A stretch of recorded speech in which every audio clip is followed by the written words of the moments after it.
Welcome to Eye on the Illini. This is Mike Kegley here with Kedrick Prince. Well, that was something, Ked. I tell you, that was a game that you just don't see the Illini come out and literally, like, they didn't just blow the team out. I mean, they slammed the door on their hands and just totally obliterated Northwestern and got that out of the way early. Good practice game. That's the way I look at it. I'm sorry. That's what I want to call it. It was good practice for Saturday. And I thought it got a little physical tonight, which is a part of it, I guess. And you're going against a rival. And I didn't like seeing some of the physical play. It's tough because you want to be in the game and you want to make a statement against Northwestern, and you want to be prepared for Michigan State and be ready to go. So just a great practice performance is what I'm calling it. It was a great overall game. This is what they need. But here's what I hope don't happen. They don't go play at Michigan State and then they don't put it in the ocean. I hope that doesn't happen. But we got to enjoy this win tonight. It is what it is. And you take this and, Chris Collins' team looked really out of sync tonight and just out of sorts, and Illinois' size and three-point shooting and ball movement was just too much for them. Yeah, it was. Illinois put them in a blender and just saw how quick you could make a puree out of a basketball team. That was impressive. Let's take a look at some of the stats, because I know people like to talk a little bit about that. And as we look at what Illinois did, Merkovich, 12 points, 7 rebounds, 2 assists, and caused a little bit of disturbing later on in the game. Stojakovic, 17 points, almost had one of the greatest dunks of all time, almost. 4 boards, 2 assists. Tomislav Ivicic was at 5 points, 12 boards, 5 assists, and he did foul out and had an interesting technical. The talking technicals, it's like, I don't know. I guess I'm getting too old for the game. Jake Davis, 9 points, 3 boards, 2 assists. Keaton Wagler just didn't have to really do much tonight. 13 points, 7 boards, 5 assists. Another very nice game for him. Lee was at 2 points. We had Rickhouse with 3 for 6 from the 3. I think he shot and he yelled "Ked" every time he made one. But that was Ben. Ben was 13 points, 7 boards, and an assist. Red didn't score. Fabemi didn't score. He did have 1 rebound. Big Z, 13 points, 7 boards, 1 assist. And Petro got in the game and had 2 assists while he was in there for 6 minutes. So impressive game. Held Martinelli to 4 points. That and Nick is a good player. I mean, that's a guy who is, stopping him is not easy. And they literally just took the wheels off of Northwestern, and that was that. The plus minuses tonight were pretty funny. Keaton Wagler tonight on the plus minus was a plus 48. Jiminy Christmas. Was he really? Yes, he was. Plus 48. That's pretty rare, folks. You had Merck and Big Z at 34. 29 was Rickhouse. 24 was Stojakovic, and 23 was Tomislav and Jake. So a nice job there. And when you look at overall, Illinois had quite a game when you just look at the defensive component, holding Northwestern to sub 30%. Northwestern shot 29% from the field, 16% from the 3, 50% from the free throw line. They were only 2 for 4. They did, I guess the beautiful part for Northwestern is they only had 1 turnover all game. and Illinois had 11. Off at the rebounds, Illinois was up 50-27. Ked, wow. Second chance points 14-2 for Illinois. Bench points 28-14 for Illinois. Points in the paint, Northwestern 22-20 won that. Fast break points, Northwestern 14-4. Illinois 3 blocks to 1. 7 steals by Northwestern to 1. 20 assists to 10 for Illinois. The lead changed a whopping 2 times, and it took Illinois till 1:09 to get the lead and never relinquished it. This is a slaughteration. I'm making up a new word here, you know. It was a slaughteration. Good. Yeah. And then I guess lastly, just looking at the Ken Palm, you've got Illinois that now is, look, you think I could get to the right slide. So Illinois is firmly in 5th place there, 20-3. Yet another season of 20 wins for Brad Underwood's getting to be like clockwork. Just a really, really good showing against a team that isn't that good, but you're supposed to beat teams like that, and Illinois took them to the woodshed, Ked. Isn't that what you're supposed to do when you're a good team? That's exactly what you're supposed to do. They came out, Mike, and they handled business. They did what they were supposed to do, and they let Northwestern know who the better team was tonight. And everything that they did, they executed. And Michael, you know, you're going over plus or minuses. There's so many stars tonight. I mean, how do you say, or who do you say played really well? Who's the player of the game? The player of the game could have went to. I gave it to Ben Humrickhouse. It could have went to a lot of people.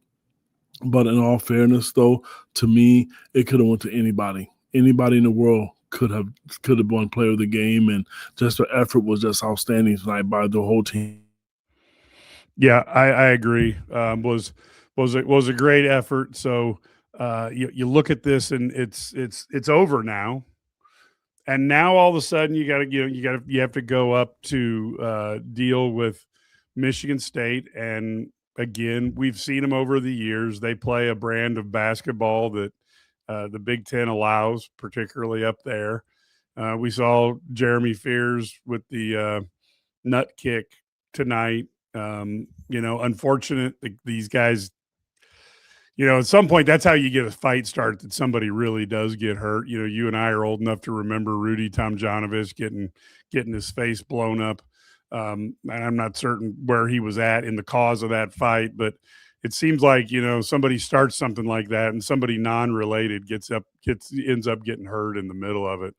So I'm hoping that they can keep it clean. And I got to be honest with you, Ked, if I'm the Big Ten, not that I want to ruin this game, but do you think Big Ten has to think about suspending him after that? I thought Tom was going to sit him out tonight and put him on the bench. I know he came out late in the game. Something's going to happen, and I'm going to tell you, I don't know who it's going to be, but it's not. There's too many games now, too many incidences where it's not a fluke, And if I'm the opposing coach, I'm going to say something. I don't even know. I've got to be careful what I say here because I know I don't want to be. We know you're good friends with the family, and you obviously. You know what? I'm a little bit. Mike, I was actually, people know that, but I want to be officiating. They read the papers, they see stuff, they know what's there, and I just don't understand. I'm just really, really just beside myself because everybody in the country is seeing it. It's all on social media. Everybody has social media. They all see things. Well, it doesn't have to be Twitter. It could be Facebook. It's out there. And you saw it. And to be honest with you, I'm kind of surprised the Minnesota coach didn't say anything. I just got to watch the women play, and Shauna Green should have been thrown out of the game with last 1.2 on the clock. Illinois women just lost a heartbreaker. I mean, you talk about swallowing your whistle when one of the girls got fouled. I just don't understand it. I'm just baffled by it. It makes no sense to me. I'm tired of trying to figure it out. It's what it's going to be. And the reason I'm bringing this up now, you mentioned Fears. I don't mind people guarding Keaton Wagler tough. But the grabbing and holding where he can't go to the ball, and it's not. It should be called. And I was glad to see The players stick up for them, stick up for their teammates tonight. I'm just sick of seeing that. And I've said it. I'm going to go public with this. And I don't care if you want to put this on one of your segments. I'm worried about what's going to happen Saturday, with the way Michigan State's playing and what Fears is doing, because the last thing you want to see as an Illinois fan or team people who cover Illinois is to see him get hurt. I don't want to see that. Well, and look, I saw some guy on Twitter tonight from, obviously a Michigan State fan saying, you guys are still mad at, Statistical. And it's like, dude, he went out there and broke a guy's nose without trying to make a play on the ball. And you could say what you want about Tom Izzo, but there are certain players over the course of his 30 years who that's been their trademark, and they've carried it into the NBA. They're learning it somewhere. It's not a coincidence. It's not just luck, And so the thing I would say to a Michigan State fan is go ahead and find the Illini player who cheap shots all the time, because the only guy who would really get down and dirty with people in the last few years, of course, was DeMonte Williams, but he was a counterpuncher. He was never the first guy to do it. He was always the second guy to do it, though, and so DeMonte Williams was kind of like a Hulk Hogan, WWE guy that he never breaks the rules until the other guy breaks the rules, and then he does it. But Michigan State's got a history of that. Izzo is on the court the whole game up there. They literally, the referees swallow their whistle, they swallow their pride, and the Big Ten doesn't do anything about it. It is what it is. He's a Hall of Fame coach. But it needs to happen, Mike, because I'm going to tell you what's going to happen. Keaton's going to get a couple fouls called, and Tom Izzo's going to come off that bench, and the whole game is going to change. He won't get another call the rest of the night. Mark my word. Yeah, well, I agree. That's the tendency, the way it goes. But let's go back. Let's go back and talk a little bit about. I guess we're talking about fears. I think the other thing I forwarded out on my ex at Mike Kegley. If you give me a follow if you want to, but I forwarded out one of the guys that I've interviewed over the years from Minnesota. He had a couple plays that he had on his Twitter feed, but you can tell this guy is not the type of guy who really complains about much. He's learned how to deal with Minnesota not winning games. And he was pretty hot under the collar with the play that they faced tonight. And I can only think that losing a game and being at home is just going to encourage more of that, not less. Well, Mike, they've lost 2 games in a row. They know, they're already in the, behind the 8 ball when it comes to competing for the Big Ten title. Illinois has to go in there and try to take care of business. But if there's one time I really, really want to see Brad Underwood be the Brad Underwood of old, it's Saturday. A lot of fans complained and whined and cried about how aggressive he was as a coach and how he chewed officials' asses out when he was first got into the Big Ten. He's been Mr. Nice Guy once. Now, I'm telling you, don't know the outcome Saturday. I have no idea. I don't know how the team is going to play, but I'm going to tell you this. If he doesn't say anything and challenge the officials the way Tom is, they're not going to win, because Tom, you watched the game last Friday when they played Michigan. I said the last podcast, he spent more time in officials' ears than he was coaching.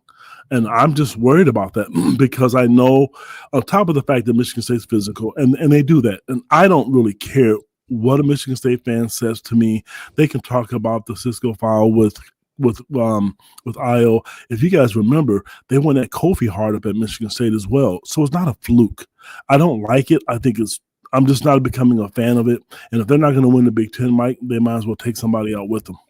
Well, and I don't mind playing hard. That's fine. It's just when, like I said, Sissoko went and literally busted Io in the face. The ball was nowhere near where his hand was, and it was clearly a hatchet man. It was like hockey where you bring in the goon to put somebody down, and they let Izzo get away with that crap year after year. And again, I wouldn't last 5 minutes as a referee, because the first time a coach is screaming at me like Izzo or even early Underwood, in his first couple of years, I'm going to call the game to the letter of the law.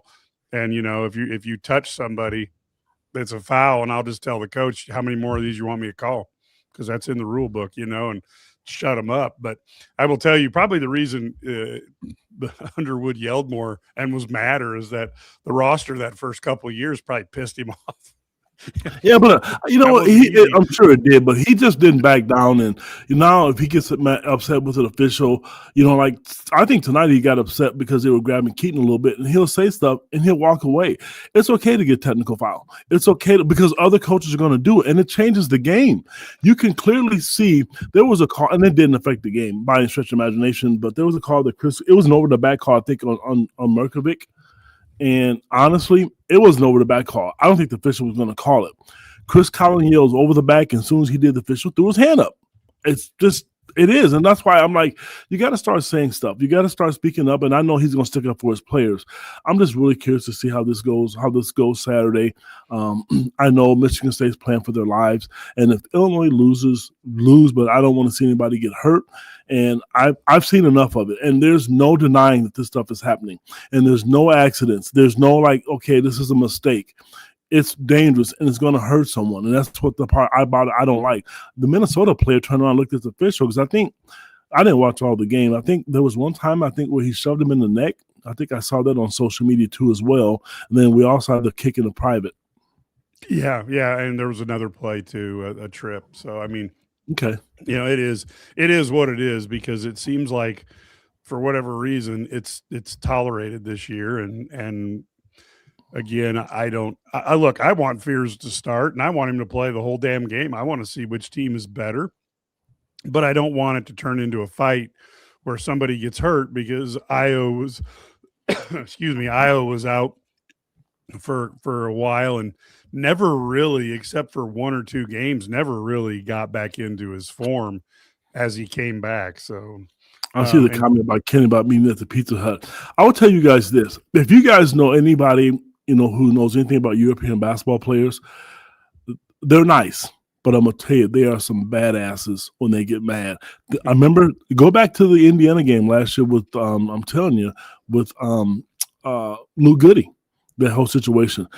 They're not going to back down. And I was glad to see Tommy did what he did tonight. I mean, you know what? Andre got hurt going to the basket. They're going to stick up for each other, and they should do that. They're tough. Merk was trying his best when Stojakovic got tackled. And I'll tell you what, let's talk about Merkovic for a second, because if you look at what he's doing right now, if it wasn't for Keaton Wagler, we would be talking about him having one of the most successful freshman years in the history of Illinois sports. Or in the history of Illinois basketball. He's having a really good – I've said that, Mike. He's having a great year, not just on Illinois, from Illinois standpoint, just, nationally. I mean, he'll make the all-freshman team, but it's hard because, everybody's overshadowed. Keaton has taken the limelight, and deservedly so. He should. But he's having a great year, and this team is not the same without him. I'm really curious to see the matchup with him, and if he's guarding Carr, how that matches up. I think Michigan State is going to have a tough time at the rim as long as Zonomer doesn't get in trouble. And I think right now, you saw tonight, we've always talked about two people. Most of it's been Tommy being the guy that's for Illinois to reach their ceiling to play well. He's playing really well right now. But I think the other X factor is Andre Stojakovic. He's been quiet. When you get those two guys going together with everybody else, good luck trying to beat them. Good luck. Yeah, I liked Andre being more aggressive tonight. I thought if he's going to go to the hoop with that type of intensity, he's going to get more free throws. He's going to make a difference. And then that creates open shots for Ben, for Jake, for Keaton, and others. So I thought he played fantastic. But going back to Merkovic, averaging 12.4 points a game, 8.2 rebounds, almost 2.5 assists. He and only 1 point, only 2 turnovers a game, Ked. So he's not nearly KJ levels. And he's got he's shooting 47% from the field, 36% from the three, and 80% from the free throw line. that's a heck of a year that we're really not, we're not, except for a few times, we don't really talk much about it. And the funny thing is while we can tell he is not the fleetest of foot, he plays smart with his body, and he manages to keep his body between his man and the basket many times on offense as well, and causes all sorts of problems by doing that. He's played. He knows when you're not a quick guy, a fast guy, you learn to adjust, and he's done a really good job of learning to adjust. He's not, but you know what? He doesn't get beat on defense really bad, and he uses his body and his footwork to go by people. If you don't mind, I want to make a comment about this one. Yes, remember when people were about Phoenix not coming to Illinois? So here's the deal. I got to go up to an AAU event, and I was lucky enough to sit next to Coach Underwood and the entire staff when they were looking at him, and they were really high on him when he was younger. But you got to remember, guys, now that this is over, I'm gonna spill the beans here. Illinois is trying to build a certain system, which you can see. They want all 5 guys who can shoot. Brad has always wanted that ever since he's been there. Even his Stephen F. Austin teams, they could always shoot. He struggled early on in Illinois because his teams couldn't shoot. You look at Phoenix Gill, not that he's not a great shooter, but I don't think at this point and right now, he's not on the level that these kids are right now. He's just not. You look at Jeremy Fears, a kid who wanted to come to Illinois in the worst way. Brad passed on him because he's not a good shooter. You have to be able to shoot in this offense. How many times we've heard how good of an offense this is, how they can all shoot. Every coach will tell you at a press conference, post-game, pre-game press conference, you pick your poison with them. They're all going to do that. Because you can't. Kendall wanted his son at Illinois. He did. And here's the other part about that, guys. Say Brad Underwood brings this kid and puts Phoenix on the roster, and he's not playing a lot like Brandon Lee. How is that going to sit well? You bring in your son or bring a kid in who is arguably one of the top 5 or 6 basketball players in the history of Illinois, and his kid comes in and he sits on the bench. Brad's not going to win because then he's going to feel pressure to play him. Then if he's not doing well, you can't win. I don't blame him. And those are tough decisions. They really, really are tough decisions. And I wanted, Phoenix to be at Illinois too, but at the same time, if you look at this roster, with who's on there, who's he going to play in front of? Yeah. Because it's not going to – and to be truthful, if you really think about it, this is not a knock against Northwestern. He's not playing for Northwestern either. Tonight he did. I think Chris Collins did that as a courtesy. I've been watching. There's been games he doesn't get off the bench. Yeah, and look, Gill is also – the other thing that people don't talk about enough, in my opinion, is the Brad's looking for length at every position if he can get it. So even a guy like Gibbs Lawhorn, who is as athletic as anybody you'll ever find, but at 6'1", he's just, Underwood likes guys at 6'4", 6'5". Look at Keaton at 6'6", that he's got coming in, or between 6'4" and 6'6". It's you got to be a big dude to play here as well. And then on top of that, you got to be 6'6" and be able to shoot the three. And if you're 6'3" and you can't shoot the three, that's not a good future at Illinois. Mike, let's look at the 2026 classes coming in. You talk about size. Lucas Murillo, a shooting guard, he's 6'7". Ethan Brown, a combo guard, 6'4".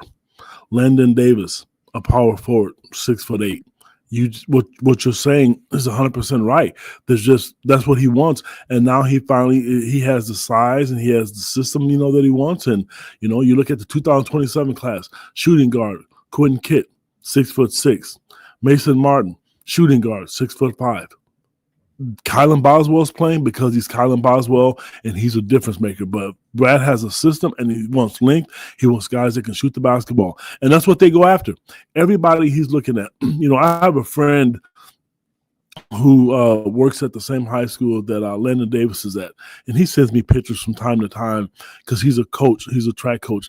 That kid, after every game, it doesn't matter, is in that gym by himself, working on his shot and his game. So they, you know what, these kids come in and they want to become good shooters. That's what Brad likes. And right now, and it's fun to watch because if you look at it, we can still say it's not one of the most athletic teams, but they have learned their offense and they have mastered it so well. If they're making shots like this, I mean, what do? You zone them? You can't do that. You attack the basket. There's size down there that can make you pay.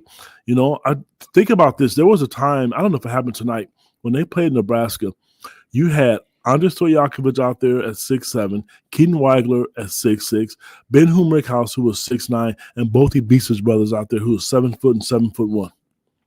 Mike, that is some scurry stuff. And it's tough to score against that. It's linked. Yes, I know it's scary, and I said scurry, so I know the difference, people. So cut me some slack. But my point is, it's really, really, and it's fun. People should enjoy this, not overanalyze it. It's great. What is this one? We'll love you. I don't know if Kendall looked upset. I'm sure he wishes that his son was playing for Illinois, but marry a taller wife so your kid gets a couple inches taller. I have to agree with this person here. I thought he looked mad. I'm not going to pretend I thought he looked mad because maybe this. I don't know what it was. I can't read his mind. I'm not going to pretend to try to read his mind. But he looked like he was upset to me because of the blowout. Maybe because his son's not a part of it. Maybe he's remembering what it was like. Maybe he was hoping his team would win. I don't know what he was thinking, and maybe he wasn't. But I thought personally. I thought he looked unhappy too. I'm not going to say that I didn't think that because I did think that. Yep. Yeah, and basically Underwood, you know, he had Jeremy Fears and just kind of went in a different direction. Went for taller guards. So I mean, he's yeah.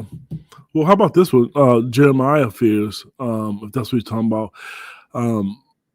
What is that's he somebody somebody just doesn't understand.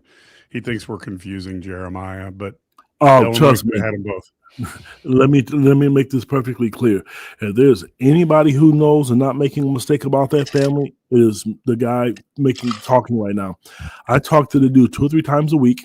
When his kids were in 8th and 9th grade, I've been talking to this guy. I talked to him yesterday. I'm not getting it mixed up. I know exactly what he thinks and how he feels about everything. People don't like him. He's not for everybody. Totally understand that. There's times where he made me want to drive off the road arguing with him, but it is what it is. So, I mean, he does. He's very, very frustrating to talk to, but the one thing I'll give him credit for, he's been right about his kids. Yeah. Yeah. It's not just dad believing. Yeah. And by the way, it is, just so you know, every fan base feels this way because Michigan State's got people talking about how the officials had it out for them tonight against Minnesota, and that's just kind of stuff that makes me not want to say anything because I look stupid by saying that. Look, we all do it, right? We all do it. So that I don't think it costs games. I just don't like. I guess my biggest complaint about it, Mike, has it cost teams games? Well, it cost the women at least a chance to win tonight. I know that because I just watched the end of it. But nobody's going to get it perfect. Nobody's going to get it right. And I want to be nice because I have a lot of friends who are officials and they always chew my butt out when I say it. But I have no problem telling them to their face to get better at it. I will say that. So every fan base says that, and you want every call. Some things they look pretty obvious and some things aren't. I will end it with this. I don't want to see coaches dictate fouls. And that is my number one concern going into Saturday's game. For everybody listening to this podcast, you watch Saturday. And you watch the antics. If there's a questionable call, take your eyes off the court and look at that man on the bench on the left side of your TV screen and watch what he does and watch what he says. He's going to be in those officials, but I think they're tired. I wouldn't want to do a Michigan State game. I would not want to do a Michigan State game in the world.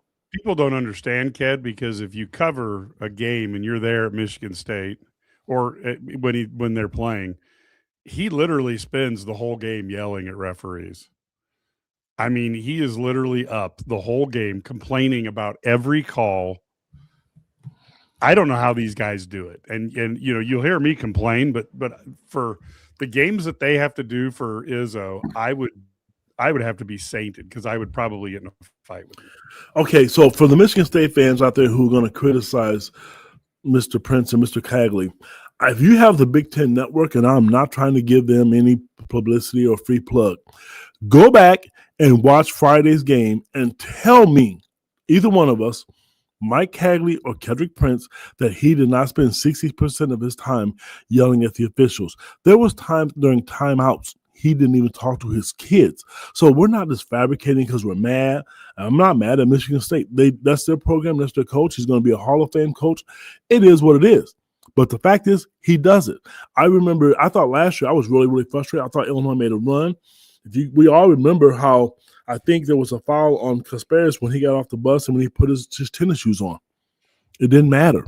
So I don't want to see that. And that's the thing that makes it tough for me, is, just from that standpoint. Illinois is going to come to play. The people listening to this podcast, Illinois is not going to run. They have played Alabama. They played Tennessee. They went to Mackey. They went to Nebraska. The Breslin Center is not going to face them.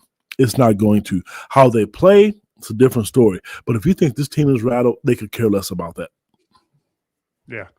Well, I think it'll be We all hope Izzo's mom doesn't play, because she can go with either hand, and she can break down a defender really well with her left. But did you think she'll kick people and trip people? No, I'm just kidding. Sorry. I'm sorry. I had to get that in there, Mike. Sorry. No, buddy. but I look, I think this is going to be, like I said, I want Fears to play.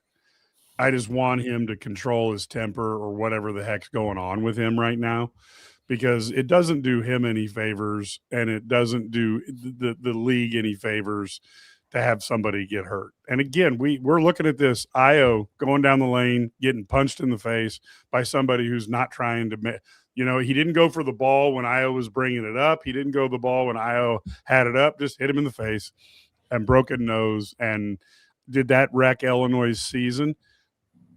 I really feel like they would have, Io was playing really well. He had a couple good games, but he did not have that consistency after that game. And so, it made a difference in the end. So I don't want to see that become the norm, but I would like to see Illinois play against a full strength Michigan State and see who wins. Well, Illinois is going to be at full strength, so that's kind of that won't happen because we're not weak. Oh, I want to see if Illinois can go up there and beat them without Boswell. Then you know what I mean? I agree with you, Michael. I want to see it too. And to be honest with you, if Illinois had a player who was going out and causing injuries, then you would hear me rant the same thing, because there's just no place for hurting another player in sports. It's just not the way you do it. Let me ask you this. Well, you're right. Let me ask you this, Mike, and our listeners. Would you rather, I know the easiest answer is going to say Ked both. I'm not asking both. But if you had to pick a win Saturday at Michigan State or win at home against Michigan, which would you take and why? I would go personally, and both people can put their comments in as to what they would. I'm going to want the Michigan one because they're higher ranked. and Brandon, well, we knew Brandon was going to say both, right? But I would say Michigan because Michigan's higher ranked. But okay. I think this is going to be. I think Kenny makes an interesting point, because Wagler has been tough and he has been as unflappable. That will be tested Saturday. Mm-hmm. Because he is going to go in there. And like I said, the other thing that I was famous for is I would get into it with other coaches. So if I was a player and I had to listen to a coach saying something stupid, I would slow down and tell the coach he's dumb. But that's just me. For me, I'm going to be honest with you. I don't want to make our listeners mad, and please forgive me. If I had to pick, here's the deal. I want to beat Michigan State because of Mr. Fears, the father, and Izzo. Okay, I want to beat Michigan. More as his dad. I'm coming, baby. Ked's bringing the receipts. Then I want to get Michigan because of Mr. Morez Sr. and how that all played out and how they played Mr. Prince. So I'm about to sleep on it. I don't know, man. If we're gonna do a halftime or a pregame Saturday, I don't know, but I'll have to let you know, because I have some strong feelings about both of those Michigan programs. And what stinks about it, probably 60% of my family lives in Michigan, and they're either Michigan or Michigan State fans. I don't talk to them about sports at all. I crank it, hang the phone up. Yeah. Tom Izzo's mom is getting a lot of doing a lot of things here. Yeah, I like I said, I really like to say I'd like to see both. I think we all agree on that. Uh, but I will comment too. Jess Settles brought it up on the broadcast, and he said it to Underwood, and I thought Underwood kind of gave him an interesting smile. But Jess, you could tell when he was watching, he goes, "This is a fun team to watch," and it hit me, because I was never a big guy on like running plays as a coach. I'd rather, kind of, just get the open guy open. And when it's played well, this Illini offense is fun because they just find the mismatches, get the ball at a mismatch, and let him score. They hunt mismatches, Mike, and you're right. They really do hunt that. The thing, I guess, here's my concerns to look at Michigan State. They are tough to score on. Defensively, you know what? People always talk about what's better, offense or defense. I'm a more of an offensive guy. Defense to me, my son, I never liked him saying, I would get on his butt about defense, and he was like, Dad, if I score 46 points and they score 45, I won. So Illinois' offense is great, but Michigan State makes it tough to score. They guard you the whole time, they bump, and the reason they do it is because officials are going to call foul the whole game. And they're not all fouls. They're just aggressive. They're good at what they do. But Michigan, to me, is physical as well, but a different kind of physical because they're big. They're very, very big and strong. Yeah, and I will say Michigan, they're two different teams, but they are unified in the fact that they play very physical, and Illinois plays physical, but not in that fashion. So it will be very, very interesting to see how they go together. And yeah, St. Dominic's is late to the party. We've talked about that because we're all worried that, are they going to try to do the same hockey goon play that they did against Io. So now I will say that Minnesota looked good in the first half, and I don't know what Minnesota does in the second half, but they've had several games where they're right in it at the half and then just totally tank in the second half. Somehow they found a way to get through it tonight. So I thought that was good for Minnesota. Maybe this game will be a turning point for them to do a little bit. Ked, we also heard, until Brad gets in here, we also heard Brett Bielema talk about maybe making an announcement after the Super Bowl on who the new defensive coordinator is going to be. Now, does that mean he's just waiting because he knows that's going to suck up all the headlines? Or does that mean that we're looking at somebody who's on one of those two staffs? I don't know. I think I don't know. I couldn't tell you, but it would be smart to say that. I mean, it's a good marketing ploy to say you want that because now the fans are going to be looking at the Super Bowl and seeing how both of those teams play defense. If you're a fan of them, because I'm not a fan of either team in the Super Bowl. I watch the Super Bowl right now because of the commercials or the ads. So right now for me, but I'm really curious to see myself. I don't know. Brett has a lot of connections. I don't know if I really, I don't know. It's not me. I don't make the decisions.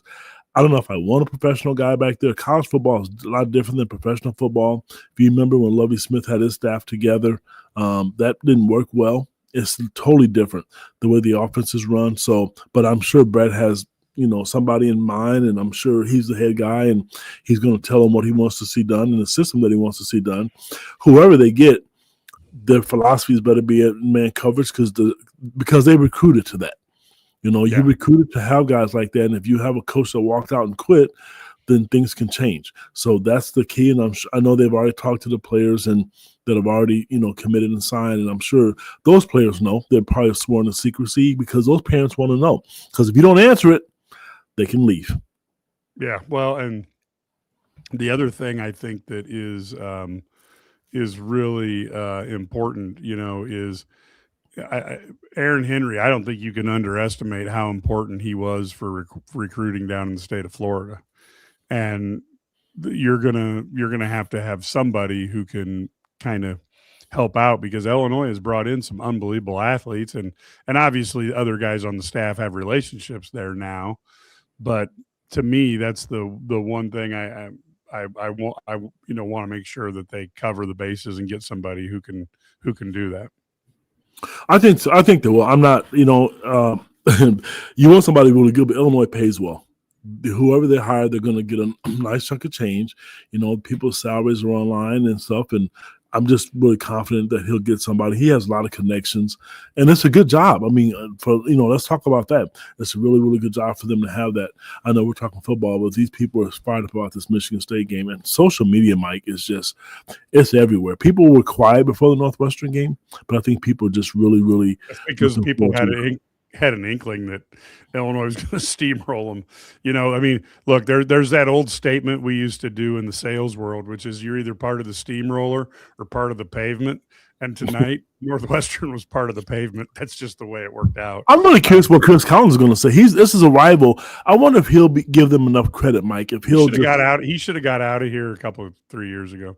Yeah. He really should have, because the way the Big Ten is going right now, I don't think they have the budget to do what everybody else is doing. Other teams are going to get better. Washington's going to get better. Oregon's going to continue to get better, and I don't know if Northwestern is going to be able to sustain it. Rutgers did it. They had the best talent, and they didn't get into the tournament. So it's going to be tough for him. Yeah, and I will say that yes, Brett is the master at foreshadowing. There's very few coaches who use the Twitter machine as well as Brett does. You get Lane Kiffin would probably be the only one that I would put a clear cut above. But Brett uses that thing, and who knows, maybe it's September, but he uses that thing very well. Uses X, so I think that's good. Switching back. We can switch back a little bit because people are talking. Collins has got it tough because, everybody knows you got to get the football. You got to get the football going, and I think that's their money is in that stadium, and of course, that's where they tend to be going. Now, depending on the right billionaire, Northwestern can compete with anybody, but right now they don't have that lined up for basketball. So I think Collins is a pretty good coach. He may be having a rough year this year, but as a football coach once told me, you can't make chicken salad out of chicken doo-doo, and you got to have the players. And right now, Northwestern just doesn't have the horses to compete in basketball in particular. Mike, I think he's a really good coach. I think he's an excellent coach. Forget the rivalry. He's really good at what he does. When he had talent when he has good players, they're tough. I mean, they guard. They do the best they can guarding. They run really, really good offense against zone man. They exploit mismatches as well. I just don't think he has the talent. And you're right. I don't remember which one of the subscribers up here said it. He should have got out. Because if they're not going to put the money into it, I mean, you can pick and choose which sport you like, football, basketball. Maybe people like them better. But I've always said it. It's been told to me by a bunch of people with a hell of a lot more money than I have. Good football programs are the cash cow. They were like, kid, it's common sense. You do the math. You pay $100 a ticket, and you got 65,000 people in the stands. Then versus basketball, you pay $50, you only got 16,000. So that's where the money comes in. That's not including concession stands or anything. So I get it, I understand it, but you can do both. I mean, we've seen teams do both. Yeah, maybe Brett's going to run the 3-3-5, or hey, maybe just sneak a 12th guy on the field. That would be nobody else in the Big Ten would be doing that. So I will say that Brett knows how to coach up Illinois' defense. But to me, the biggest concern I have going into this season, I got two real concerns this season. One is how good is the quarterback, because Luke Altman is not the new guy at all. Has been such a fantastic quarterback. You hate to have to try to replace him. And then the other half is the defensive line that was not strong, got kind of picked apart. And can you get enough impact players there? Those are the two things I'm concerned about in football season. Well, that's natural. I mean, the quarterback is one of the biggest positions, one of the most important positions on the field. So, but for some reason, and this is not me being with blinders on, I trust the staff. I just don't think they're going to Yeah. go backwards. I They've really earned it, believe. right, Ked? Yes, they have, because they've done well. And if they just say hypothetically that they win 6 games and they go to a bowl game, sorry, you're not. I mean, that's still not bad. Is that what you want? No, it's not. I'm just looking at these recruits that they have. I know they signed a bunch of kids today that were not really what you consider 5-star athletes, but you got Michael Sedicic, you got the kid from Molina. I can't think of his name on it. He's from my Matthew hometown. Bailey. Yeah, Matthew Bailey. I mean, they're kids that I know. I'm sorry, Matthew, a guy that probably lives 5 miles from me. Those are players, but you know what? And it's nice to find diamonds in the rough. Devin Witherspoon, those are all nice, but that's not. You can't build a roster like that, and we've always said that. Brett has a system in place. I think having Barry Lunny back there is good, and it's nice when you look at the programs, all the athletic programs right now, women's basketball and men's program. They all have a system. They're all looking for certain things, and Brett's doing the same thing. Brad's looking for shooters, and he's looking for guys that can pass the ball. Shauna Green's looking for girls that are 6'3" and can all put on the floor and rebound and play multiple positions. And Brett is looking for guys that he can find that have speed and toughness, and guys that can put, quarterbacks that can put the ball on the dime and can run clock and not put the ball in harm's way. Defenses that can get off the field. That's the problem that people had with Aaron Henry. They couldn't get off the field, even though I thought he got better down the stretch. Whether it be Bielema helping him out or whoever, I do think Aaron Henry got better, the latter part of the season. Actually, after the Washington game, I thought he got a lot better. Yeah. And I think in the end, you're gonna see Brett has earned the faith of Illini fans, and trust is not given; it's earned, and he's done that. So now you're going to let him operate and see what he can do. I do think that he's probably more flexible than people thought he was when he took the job.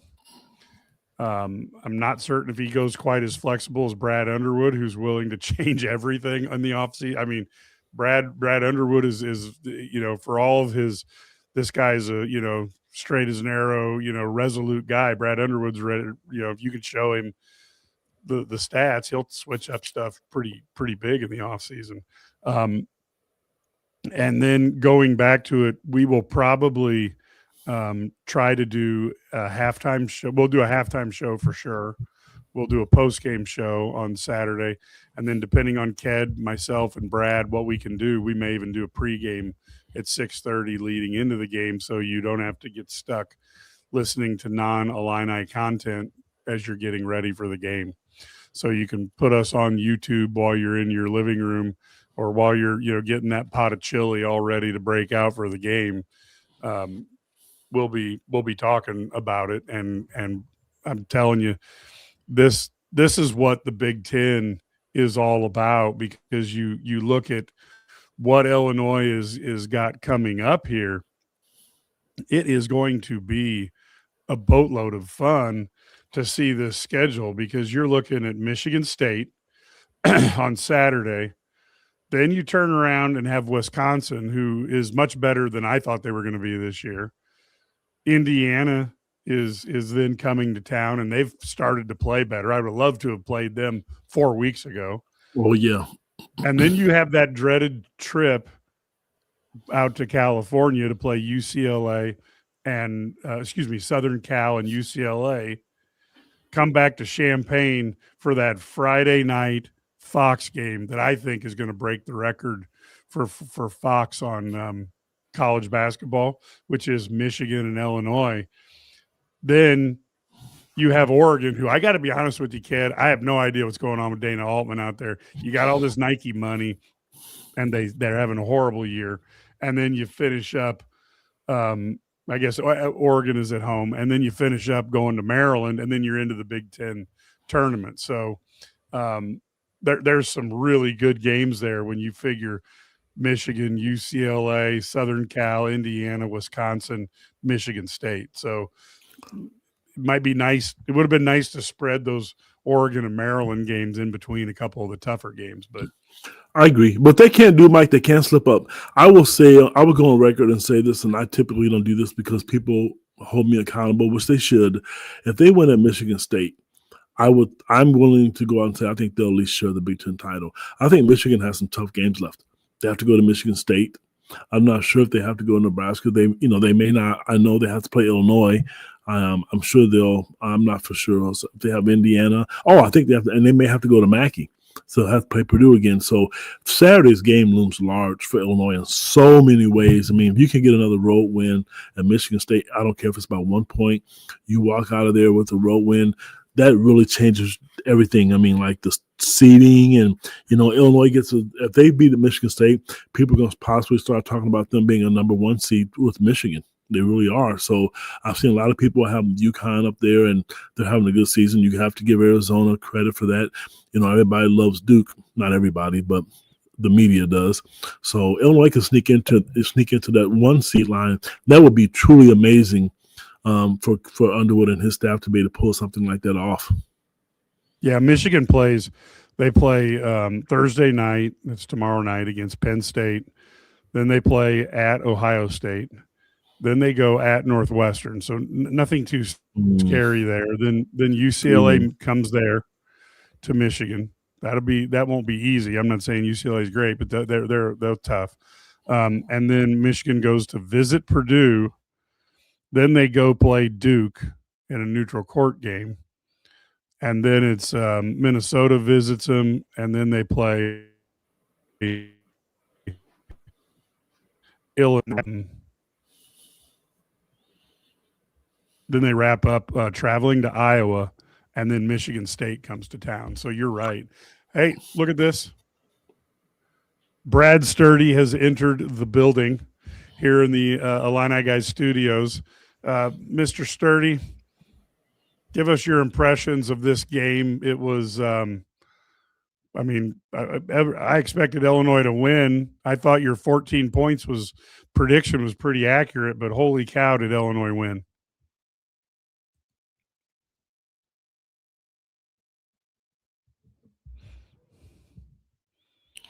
And we are going. Maybe he's not here. Brad is here in spirit, not in voice. So we will give him a second to see if we can get him in to talk about this a little bit. But so Brad, you there? Yeah. All right. So you predicted a 14-point victory, which I thought was pretty spot on. Turned out that Illinois played a little better than that. What was it like there from front row? Well, I got the points right for Illinois. I sort of missed by 26 on how many Northwestern was going to score. So, it was really, I'll be honest with you, this was one of the best performances I've seen from Illinois. I mean, I go back to this gave me 2005 Wake Forest vibes with the way they played and the energy and just the way I don't know. It was really interesting. Their defense was so good. They forced them into tough shots. They kept them to one shot on most possessions. And remember, their defense keeps improving, and they're doing it without Kylan Boswell, who's their best defender. Yeah. So this is really impressive. And so I love what I'm seeing from these guys. And the ball movement is unbelievable. And this game was why I think I tweeted this. Matt Painter was afraid of blitzing Wagler and making him give the ball up. You saw why tonight, because they just made easy passes. Remember, they had 70 points with 10 minutes to go or something like that. And so you're talking about at the end, they had all the subs in and they had guys, whatever. It was just kind of going through the motions. They could have scored. They could have scored if they'd have left the starters in. They scored 95 and put up crazy, ridiculous offensive efficiency again.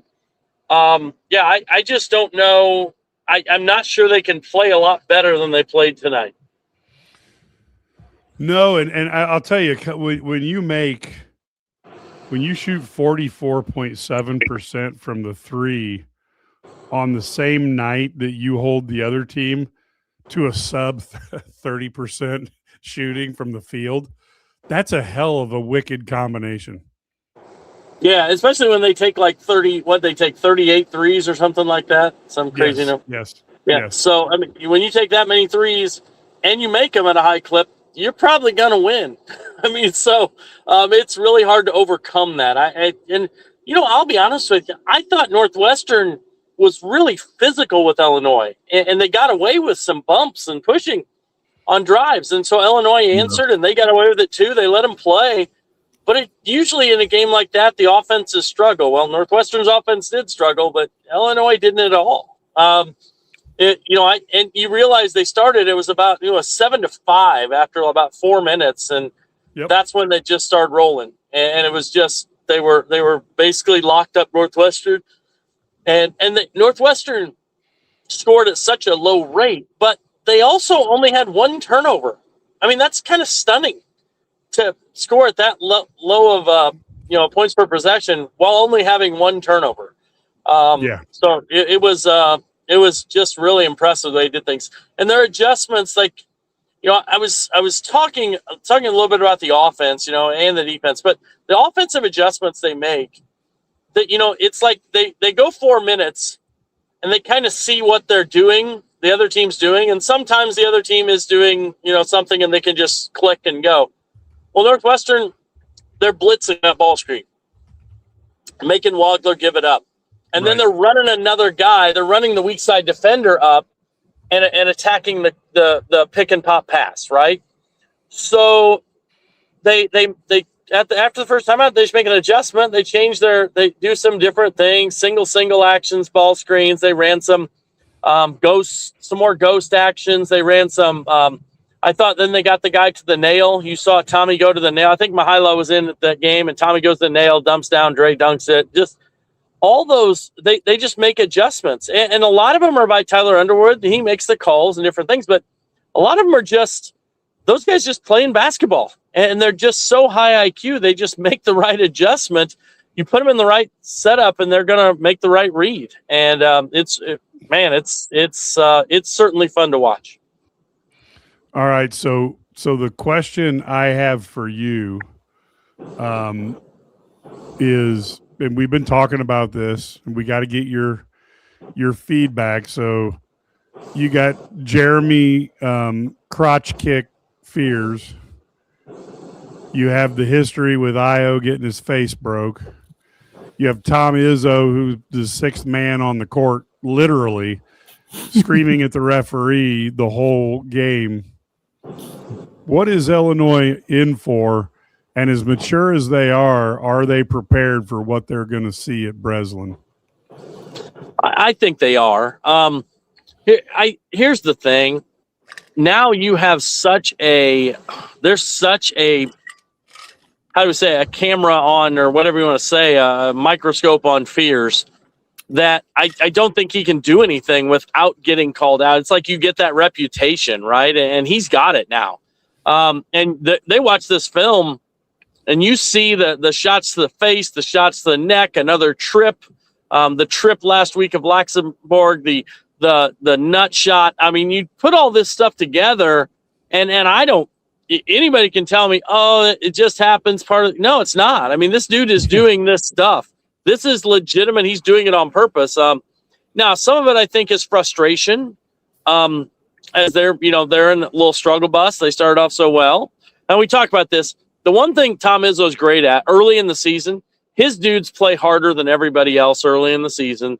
He gets them ready to play, but they're not offensively overly gifted right this year. I mean, They're not. I mean, they don't have the offensive weapons they've had maybe in the past. Now they can grind you and they can beat you because they're great defensively, but so I think these guys are a little frustrated of late. They've lost a couple games here that they felt like they probably should have won. One at home, one on the road, and it's gonna be interesting. I think they're gonna pull out all the stops. He'll probably have the football pads out in practice because that's what he likes to do. But this team is so skilled. Illinois just takes whatever comes, and the only thing that concerns me about this game is if it gets chippy, And whether it's Z or Tommy or Merkovich or those are the guys I see it happening. It could be Jake Davis too, who gets it. They get in it, get a technical. Somebody gets. That's the only thing concerns me if one of those guys loses their composure a little bit. Like tonight. And tonight was more Tommy got a technical. He didn't care because they're ahead by 40. I mean, you can do that stuff when you're up 40, but if you're up 4. Yeah. That's not a good play, right? Now he missed both free throws, so the ball didn't lie. But this is So it just is. That's the biggest thing. It's composure when you go on the road in that atmosphere. But hey, it's not any more raucous than Purdue or Nebraska were, and they just go out and get it done. And I think right now, and I said this the other day, they're the best team in the country right now. Doesn't mean they're going to win the national title. Doesn't mean that they deserve to be the number one team. But right now, if you go over the past, 6 weeks, well, they won 12 in a row, but they're playing the best. I mean, they're winning games on the road against top 10 teams. They're beating, they're dominating teams at home. You can't really, I don't know that anybody else is playing quite as well as they are right now. And so I guess my other question to you is, Brad, you've been obviously, covering Illinois for over 20 years. Is the Big Ten you get these things on video, especially the nut kick. Are we going to see them react to that and tell Mr. Fears that you've got a game or two to calm down?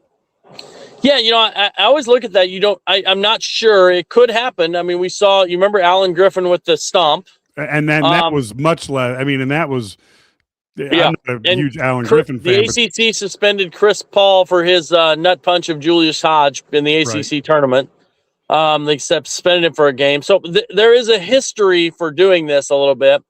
So I don't know. I mean, it's possible they could do something.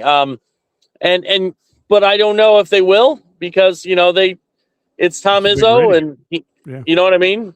He's Tom Izzo.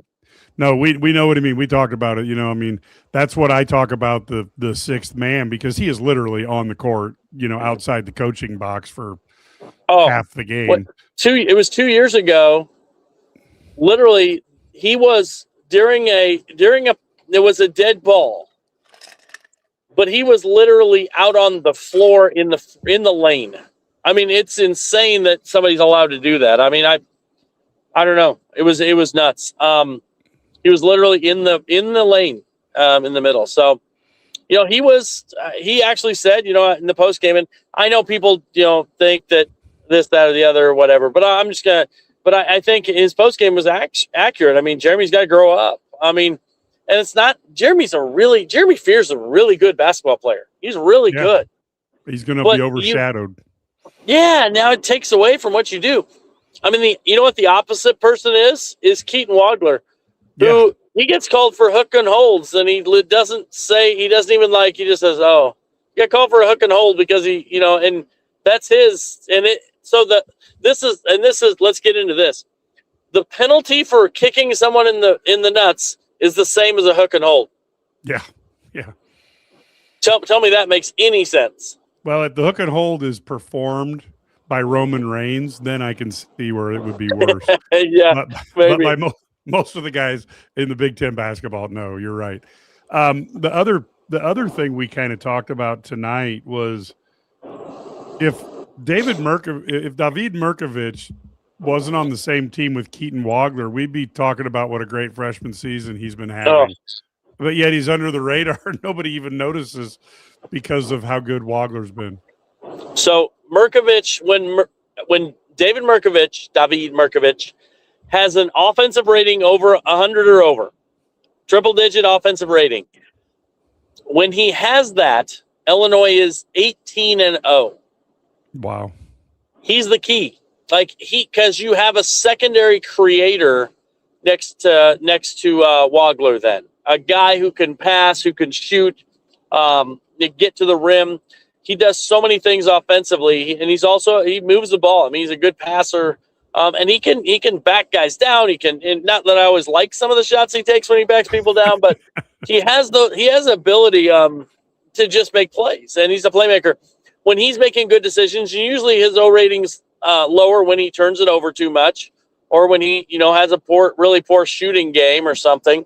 But generally speaking, when he's been just good, he doesn't have to be great. When he's been just good, then he's the sidekick, and Illinois is 18-0, and that's kind of a telling stat, right? A lot more telling than that stat about Andre that we saw today on Twitter. 9-2 when he scores double figures. Well, yeah, and I posted that one. I think they're 10-1 now when he, 10-2 now, but they're 9-1 when he doesn't.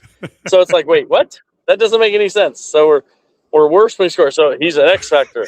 We need him not to score, John Rothstein. No, we need him to flip a coin and see what the hell happens. Yeah. So no, but it's funny. But yeah, I mean that's reality. And, again, Keaton Wagler, they wanted to get the ball out of his hands, so he just throws, 13.7 rebounds and 5 assists up? Yeah. I mean, just like some years we'd be thinking, wow, that's amazing for a freshman. And it's like, wow, he didn't score 20. Yeah, exactly. What happened to him? What was wrong with him? Is he sick? Yeah. No. He just had a half-court shot. That was it. Yeah, he did throw in the 50-footer. Yeah. Yeah, so no, and people are noticing this team. I mean, and obviously when you win 12 in a row, that happens. But I mean, you're starting to see them on. I've got them as the highest 2 right now on the NCAA seed line. I think they're ahead of Iowa State, conceivably. And so both teams have tough games down the stretch. We'll see how it comes. But then you've got your ones. If they beat they can beat Michigan State and Michigan here, they really are in a great place to be a 1 seed. Yeah. Obviously Arizona looks like they're a lock. They've got some tough games coming up too, but they look pretty much like a lock to be a 1 seed. And UConn's going to cruise because they're just dominating the Big East because it's not great. There's nothing in it anymore. Yeah. No, and so I think they're going to be the 1 seed, a 1 seed, and then Duke is just cruising through the ACC, and so in Michigan. So those seem to be the 4 1 seeds, and Illinois, I think, to get in there, they got to beat Michigan, and kind of see what happens. But Michigan's got games with Duke. They've got games at Illinois, Michigan State, right? Don't they play them again at home? I mean, we got some tough matchups. So you look at this, they could lose a couple, they drop a couple, and Illinois, wins out or goes, I don't even think they need to win out, but if they're like 18-2 in the Big Ten, probably going to get a 1 seed, and that's always nice. Yeah. I mean, it's where you want to be. I mean, there's no doubt. Any final thoughts then, Brad? We're over the hour mark here. Any final thoughts I'm sorry. for you? No. I thought it was interesting. You heard Brad Underwood talked a little bit about it. I'm going to write about this a little bit, but kind of talk about, defense. There's some defensive tweaks that you see. There's also some offensive tweaks that you see that have allowed them to do things. And so we'll kind of break that down a little bit, but I thought it's very interesting that Brad kind of has changed his philosophy. I mean, everybody says that Brad Underwood, he doesn't adapt, he doesn't change, doesn't make adjustments. When he first came here, remember it was overplay everything. We're going to turn people over, make them uncomfortable. Then it was, we're going to play no threes defense, right? We're not going to give up threes. Now it's like totally opposite. We're not giving up anything at the rim. If you're going to score at the rim, you're going to score over a 7-foot guy or a 7'2" guy. And we're going to defend the rim like it's, the capture the flag, right? And if they get a 3 out of a rotation, then we're okay with it. As long as we contest that 3, we fly out at it. So it's really crazy how they've done that. And they also obviously make adjustments like the right guys take shots. I mean, there's a reason some guys get open threes against Illinois. And they've really made this change since the Nebraska game. And we've seen it, and it's really paid off. He said that he's bought all in now. He had to go all in, and he had to make that adjustment. And I think there was a lot of truth to that, because I think, he used to be no threes, because again, Illinois wants to shoot threes and then defend the rim and score at the rim, right? They don't want to take twos, mid-range twos. They don't. That's not their part of their. That's not what they want to do on offense. But they want other teams to do that. But by protecting the rim, you are going to give up a 3 now and then. But you also just make it very frustrating for the other team when you're defending the rim so well. and they're going to miss a lot of those shots just because you're defending the rim. So you've seen that adjustment defensively, and kudos to Cam Crocker, Zach Hamer breaking down the analytics, all those things. Those guys did a great job, and they sold Brad on it. And so there's another midseason adjustment. We saw it 2 years ago. Remember, the midseason adjustment was to play through Damask, play booty ball, right? Yep, exactly. After the Tennessee loss at Tennessee. Then this year, after the Nebraska loss, like, all right, we got to change defense, make these adjustments defensively. We can still score. They've always been able to score, but now they're just on a different level defensively. Top 20 now on Ken Pop. So, yeah, this might be it. We're kind of watching a special season. I know it's kind of flying by, it seems like, and it's almost like it's exciting and things like that. But tonight was like exciting, but also like almost boring because it was so easy. They just completely dominated them. I mean, the game was over midway through the first half. It was like, okay, we're up. Well, Illinois is up 20. I don't know. You rarely see a team of his get flattened like this. No, and he even said after the game, they're a vastly better team than we are. And even at what he did at the end, like the last 10 minutes, he played his subs off the bench because his guys he doesn't have a bench. I mean, and so he needed to rest his guys. And so he said, Martinelli scored 4. I mean, it's been like he hasn't scored that few in like 2 years. So, yeah. And you think about that. They did that to him. Last time, the only way they could stop him was when Boswell guarded him. Well, now they did a better job of, making those rotations and coming, and they got that double help, and they do some things, a little bit like tonight they had the baseline help from the 7-footers, a little bit like Nebraska did. Right? I mean, like against Illinois. And the difference is Northwestern doesn't have a 7-foot guy on the opposite side draining threes. Right, exactly. And so, so yeah, it was fun to watch. And I'm very intrigued to see this. They're basically the best offense and the best defense going head to head on Saturday night. So that should be a lot of fun. So folks, we will be back Saturday. We'll probably, We're looking at it. We know we're going to do a halftime and a post-game show. Should be an exciting evening. Definitely, share that when we get the schedule out. Share that with your friends. Share it on social media. Of course, join IlliniGuys.com. We would love to have a game room and in the message boards and getting all the behind-the-scenes stuff. We'll also probably be talking and have more information to talk Illini defensive coordinator as well, non-basketball stuff that we talk about in there to not just limit ourselves to basketball. And again, folks, I don't want Jeremy Fears to not play. I'd rather have him play, but I'd rather have him show some class and cut that crap out. We all saw what happened with the IO Hatchet job a few years ago. Hopefully it'll be a nice, clean game. We'll see which team is better. And it should be a ton of fun on Saturday night. Until then, folks, go Illini.